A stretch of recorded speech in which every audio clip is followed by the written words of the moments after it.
Ya, cerita kali ini, berasal dari seorang ustadz ya, maksudnya jadi si ustadz ini dia punya jemaah ya, satu waktu jemaahnya ini dia bercerita suatu hari jadi si ustadz ini dia punya katakanlah jemaah gitu kan. Jemaahnya ini cerita, dia punya selingkuhan, katakanlah kayak gitu. Nah, kemudian si jemaah ini, jemaahnya dia itu, minta ustadz ini biar biar bisa artinya menengahi ya,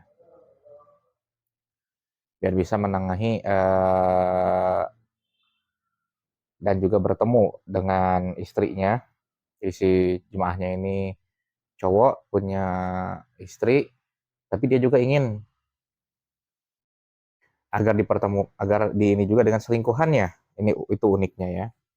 Ya singkat cerita si ustadz ini menyanggupi dan akhirnya mereka berempat ketemu di suatu tempat.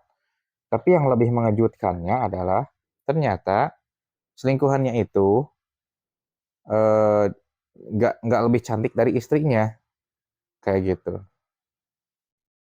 Nggak lebih cantik dari istrinya dan ya sorry to say, jadi si selingkuhannya ini ya katakanlah levelnya level-level di seperti ART dan lain-lain lah kayak gitu sudah itu saya. Heran ini Ustadz ini nanya ke jemaahnya ini kenapa ini kok selingkuhan kok nggak lebih cantik dari istrinya, katakan kayak gitu ya.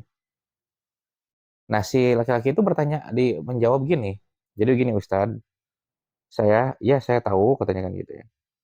Istri saya itu cantik, tetapi saya tidak dibuat nyaman.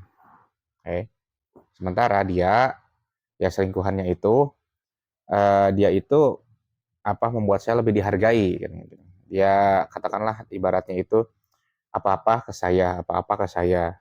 Dan bahkan untuk ketika ada kesulitan itu atau ada sesuatu itu yang dia nggak bisa ngelakuin, dia pasti menghubungi saya sehingga saya membuat saya merasa dihargai. Dan dia sangat perhatian, dia menguatkan dan segala macam. Ya, sementara oleh istri saya tidak dibuat nyaman. Saya itu terus-menerus dimarahi dan segala macam, dicaci dan segala macam. Ya, gue sendiri nggak tahu ya akhirnya gimana cerita itu. Namun gue menitik pelajarannya itu begini ya.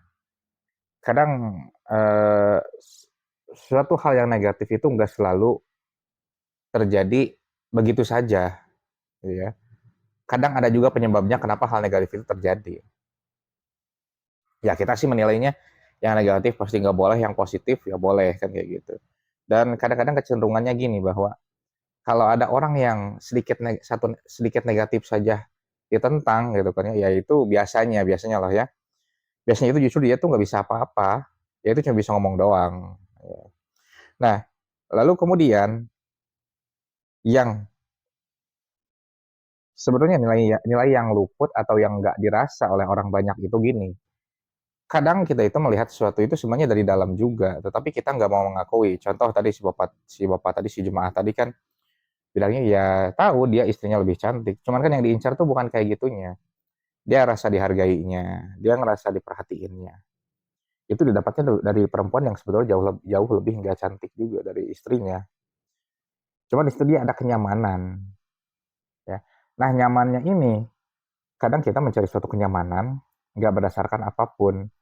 Nilainya itu semua orang pasti ngelakuin itu, tapi ada yang mau mengakui, ada yang enggak. Nah, kayak gitu. Ya, ibaratnya gini. Kadang-kadang ada juga sih ya lelucon dari beberapa penceramah nih ya. Kalau misalkan suami dibikin gak betah di rumah, jangan salahin. Nanti dia bakal nyari pelampiasan di luar. Atau katakanlah kalau dalam istilah Sunda itu begar di luar. Artinya begar di luar itu dia jatuh cinta lagi, cari selingkuhan lagi, kan kayak gitu. Beda halnya kayak gini ya. Dua-duanya udah berusaha saling nyaman tuh, ya.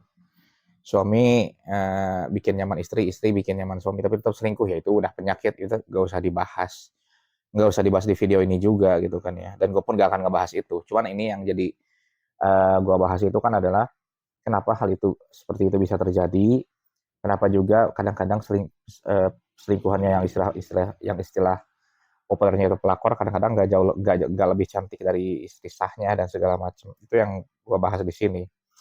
Intinya kan soal kenyamanan. Ya siapa yang nggak pengen nyaman di dalam dalam kehidupan. Cuman nyamannya itu kan ada yang memang nyaman yang memang benar nyaman, tapi cuman ada juga yang nyamannya itu versi dirinya sendiri kan kayak gitu. Ya. Jadi itu suatu fenomena yang sebetulnya memang harus dihindari. Gua nggak membenarkan perselingkuhan ya. Memang harus dihindari, tetapi ada lagi eh, akar masalah yang bisa jadi timbul hal tersebut.